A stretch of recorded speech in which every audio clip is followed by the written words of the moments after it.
Welcome to Damn Good Movie Memories with your host, Brian Davis. This podcast is the cure for your long commute and super boring workday.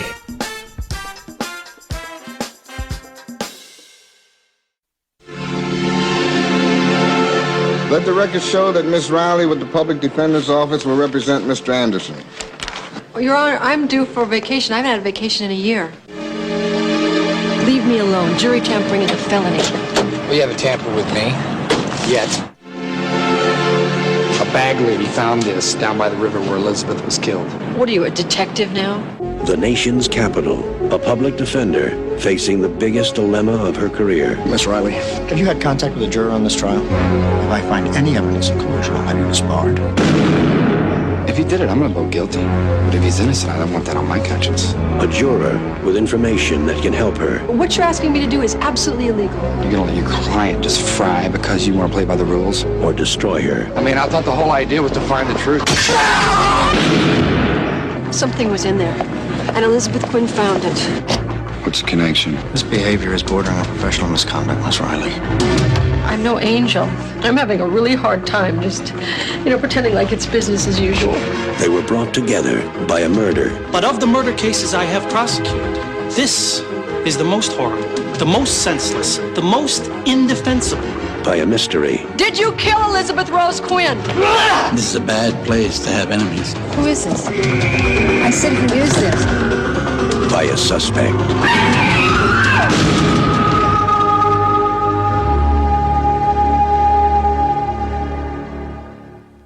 Hey there, it's Brian Davis, and for this week's episode, we're going to cover the movie Suspect from 1987.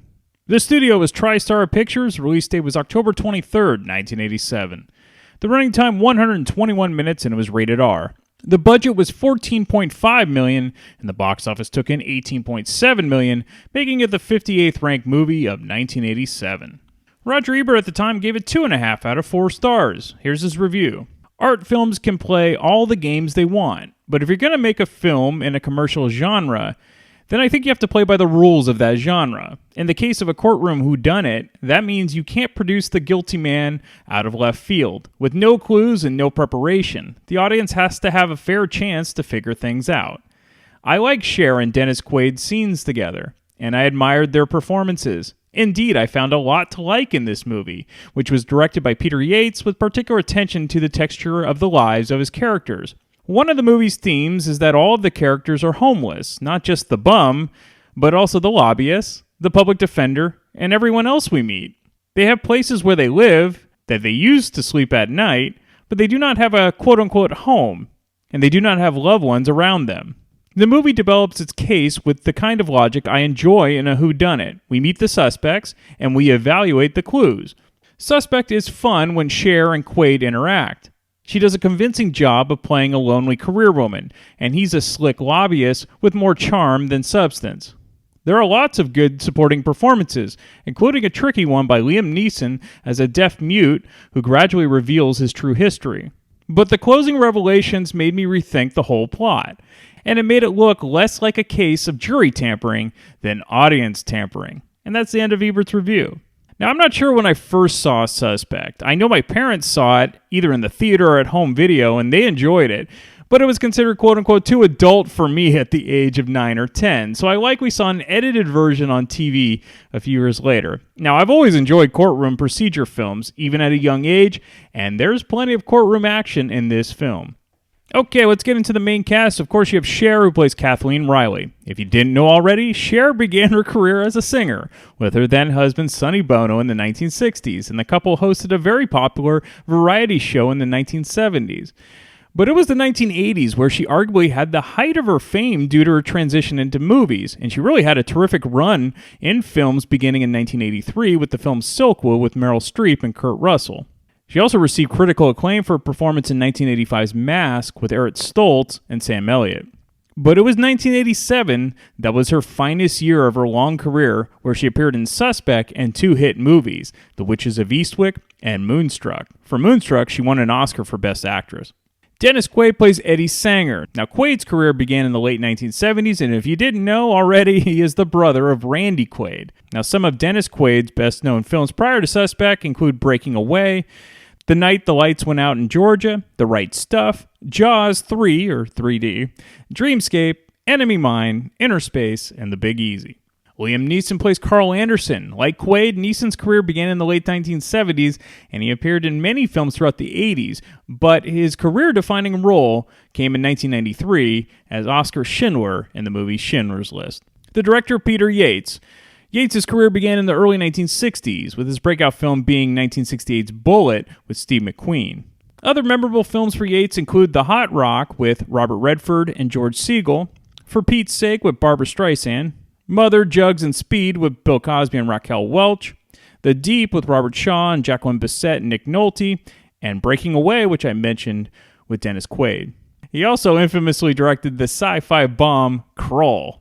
All right, let's get into the film. Now, sadly, besides the trailer, there are only 2 decent-sounding clips to be found for this film, so you're stuck with a lot of narration from me on this episode. And it's even a better reason to go check out the film yourself. So it begins at the office of Supreme Court Justice Lowell, played by Thomas Barber. It's the Christmas holiday, and therefore the courts will not be in session. He says goodbye to 2 of his secretaries. He signs a few papers, then pulls out a hunting rifle and casually puts the rifle in his mouth, and then he pulls the trigger. The Supreme Court now has an opening for a new judge. The next scene, we see a group of older men jumping into the cold Potomac River for some exercise. Once they jump out, they discover a dead female body near the plank. So near where the body was found is a homeless encampment, and a number of homeless people are taken in for questioning by the police. One officer finds a dead woman's wallet and license in a sort of tunnel, where one very weathered homeless man, that's Liam Neeson, is residing. This man gets very violent with the police and pulls a knife on them, before being subdued and handcuffed. We then cut to Kathleen Riley, played by Cher, and she's driving in traffic. Kathleen is a public defender, and her day does not go as planned. Over failing health. The president, speaking this morning at a memorial service at Washington Cathedral, called the justice one of our finest, most eloquent jurists, a man dedicated to law and devoted to truth. Funeral services will be held this afternoon at Arlington Cemetery.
Since that last clip is more visual, I'll explain what just happened. A man runs up to Kathleen's car while she's in traffic and throws a brick at her windshield and smashes it. Then a guy takes her packages from her front seat, and then another guy opens the driver's side door and rips Kathleen's necklace off her neck and runs away. Kathleen tries to chase down the men, but to no avail. And then her car now sits alone on the road. Ironically, those are the type of people she would end up having to defend in court.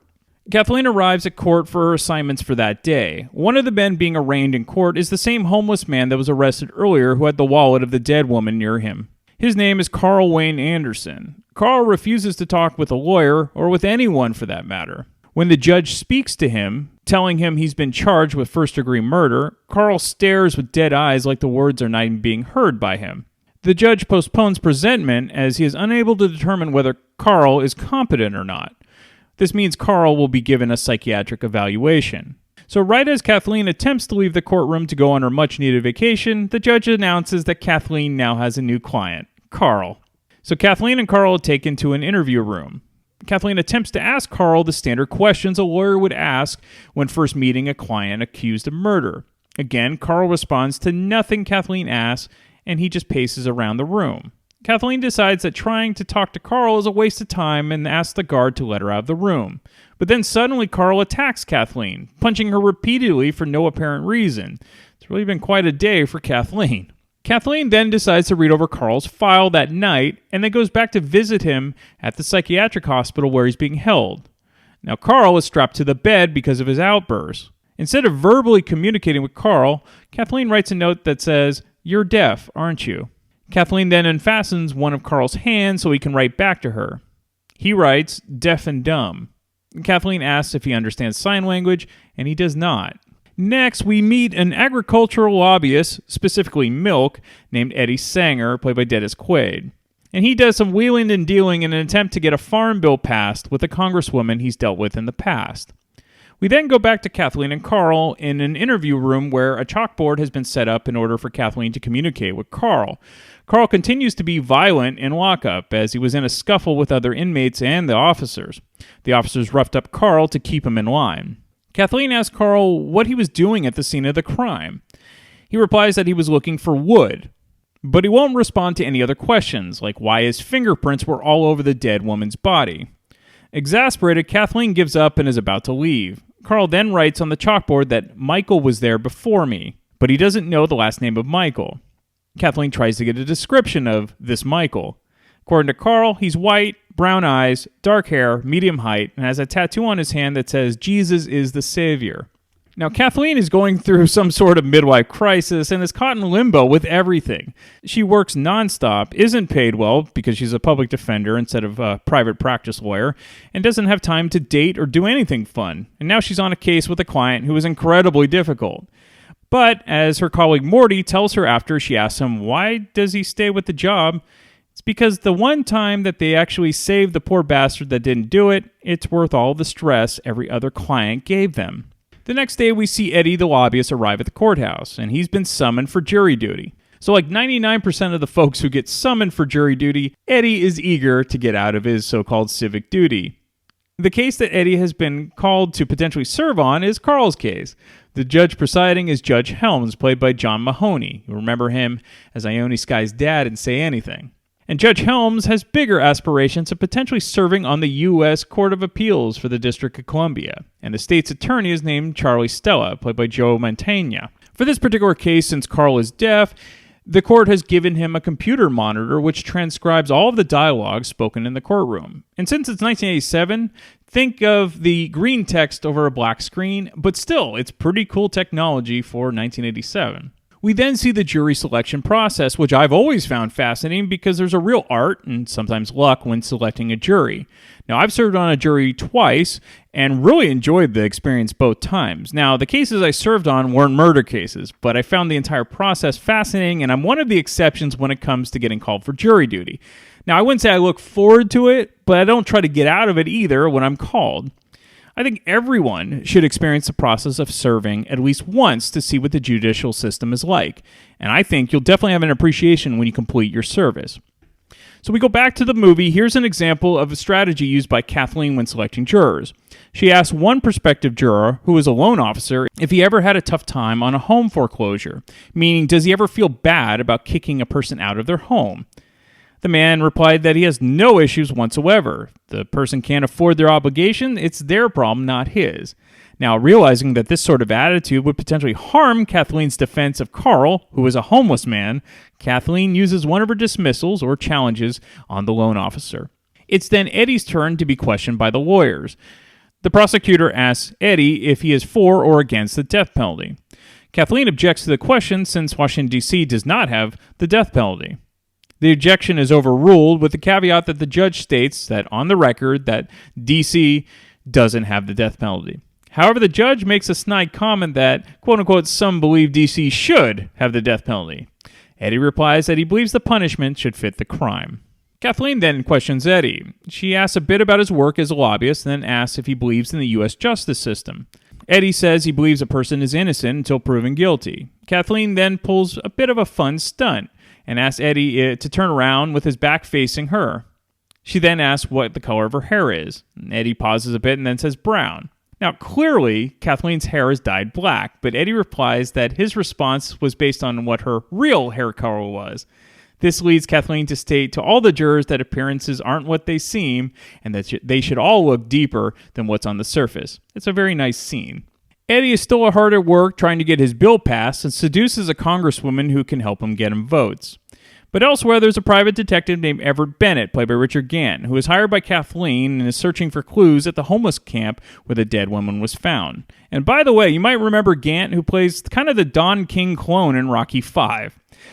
Everett finds a man that fits the description that Carl gave Kathleen, including the tattoo. Everett tries to serve a court summons to the guy, but he's slashed in the face by the man, and the suspect runs off. The suspect is named Michael John Guthridge. Kathleen asks Judge Helms for a continuance due to the violent attack on her detective and the fact that there's no chance in hell that Guthridge would actually show up to the court voluntarily. And Kathleen's request is denied by the judge, and he feels it could take weeks or months to track down Guthridge and thus delay the trial indefinitely. So the trial begins with Eddie on the jury.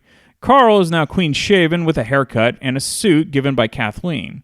From the prosecution's opening statement, we learn who the dead woman was. Her name was Elizabeth Rose Quinn, and she was a file clerk at the Justice Department. At the time of her murder, all she had on her was $9, and she worked late the night she was killed. She took the bus to the parking lot where her car was parked, but she never made it to her car. Now, the reason Carl is a suspect, in addition to having her wallet next to him when the police found him, was that he was sleeping in Elizabeth's car earlier in the day until a lot attendant chased him away.